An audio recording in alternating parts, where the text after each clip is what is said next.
A.B. gets his wings. A.B. had been on the shelf for far too long. Every day he sat high up on the warehouse racks and watched as the machines picked out other toys and dropped them into baskets. He thought about the lucky boy or girl who would be getting them for a birthday or Christmas present. When was it going to be his turn? Today had been a very long day. He was looking forward to night time, when he could climb down and meet his friends. He loved to spend time with the planes. They would give him a ride around the warehouse, flying past the other toys and making them jump.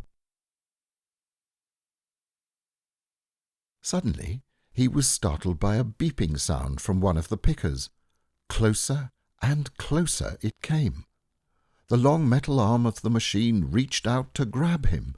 "Ouch!" he squealed as he was grabbed by the leg, tipped upside down, and dropped into a metal basket. A.B. was suddenly afraid. Where was he going? Who had picked him out? Would his new owner be a nice, kind child? Would they play with him or just leave him in a cupboard? Maybe, if he was really lucky, he might be someone's extra special toy, being cuddled and kept warm at night. Well, he'd just have to wait and see. A.B. waved to the other toys who were seeing him off. As he passed the planes, he gave them a thumbs up to let them know he was okay. He'd missed them, of course, but he was ready now for his big adventure into the wide, wide world. The metal basket tipped him out into a cardboard box with a uniform and hat inside. "Oh," he thought, "maybe I'll get to wear that." He tried to peer over the top and could just see the label.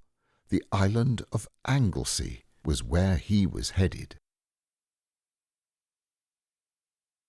The box lid was shut in tight, and he felt himself being lifted up and then put down again. He heard an engine start up, and then he was off. He was jostled from side to side as the van sped along. Where was he going? After all of the excitement of the day, A.B. fell asleep. It was going to be a long drive through the night. Suddenly, he was woken by a jolt. Everything was quiet. He'd arrived. A.B. felt the box being lifted up again. He heard a door open. A man said, "Parcel for Station Commander Group Captain Hill." "Thanks," said another voice. "Just place it there." A.B. sat very still.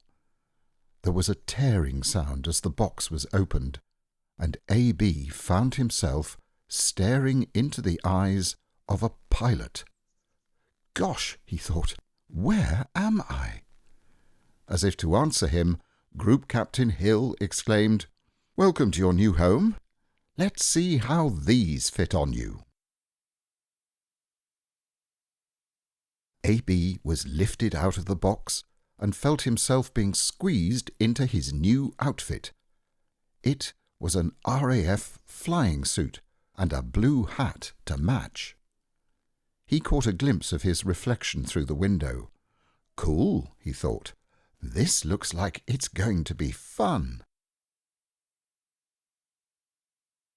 He looked around the room and, to his amazement, saw that it was full of miniature planes. "Hooray! This is going to be like being back in the warehouse." He smiled to himself. Group Captain Hill picked him up and carried him into the room next door, where a lady was waiting for him. "Hi, Molly. Our new mascot has arrived. Say hello to A.B. He's here for his medical before he's allowed to go up." "Okay," replied Molly. "Let's have a look at you then." A.B. sat on the desk and was prodded and poked until he felt all the stuffing was going to come out of him. He heard the machines beeping and was put on the scales to be weighed. He was very relieved when Molly said, "Yes, he's passed the test. He's fighting fit and ready for action." Wow, ready for action, thought A.B. What does that mean? Group Captain Hill carried him out into the yard. "Meet your new mascot," he said to a group of pilots and engineers that had gathered. "This is A.B. He's just passed his medical and is going up for his maiden flight this afternoon." A.B. couldn't believe his ears. No longer was he just going to sit in toy planes and fly around a warehouse at night. He was going to fly in a real plane with real pilots. "OK, who's taking him out? Rico? Fritzy? Puppy?" "I will, sir," said Flight Lieutenant Rico. "He can come out for a quick spin in my Hawk this afternoon. I'll take him to look at the beautiful Welsh countryside." "Gosh," thought A.B., "this doesn't seem real. Only yesterday I was stuck on a warehouse shelf with only toy planes to play with and wondering if I'd ever get to see the outside world. Here I am today, about to go up in a real-life plane. I must be dreaming."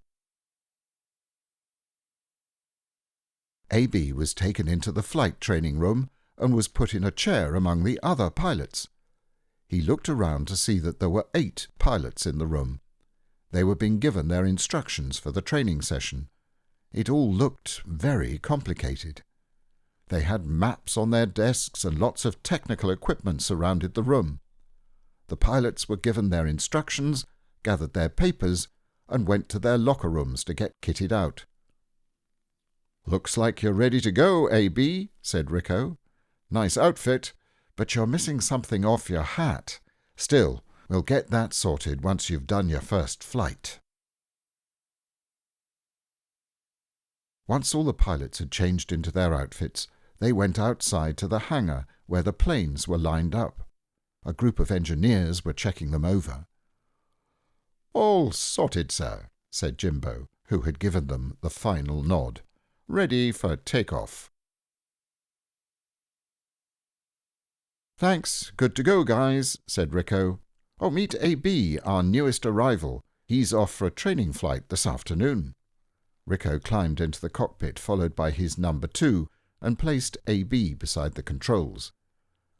"Let's get your belt on, and if you feel unwell, don't forget to put on your oxygen mask," he told A.B.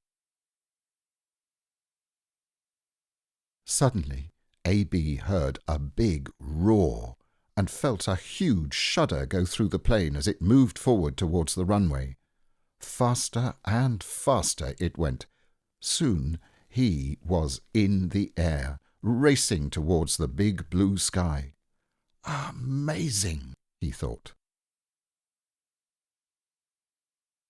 A.B. whooshed through the clouds, swerving past mountains, racing low over the fields. They soared higher and higher as the planes turned and twisted, circled around each other, and passed in quick formation. They finished with a loop-the-loop as they came in past the control tower to land. "Whoa!" shouted A.B. "That was the best day ever." "It's not finished yet," said Flight Lieutenant Rico. "Look what we've got for you." He showed A.B. a little blue box and opened it up. It was a small, shiny badge. Rico took it out of the box and pinned it onto A.B.'s beret. "Well, if you're going to be the station mascot, you've got to look the part of an RAF pilot," he said. A.B. smiled to himself. What a day, he thought.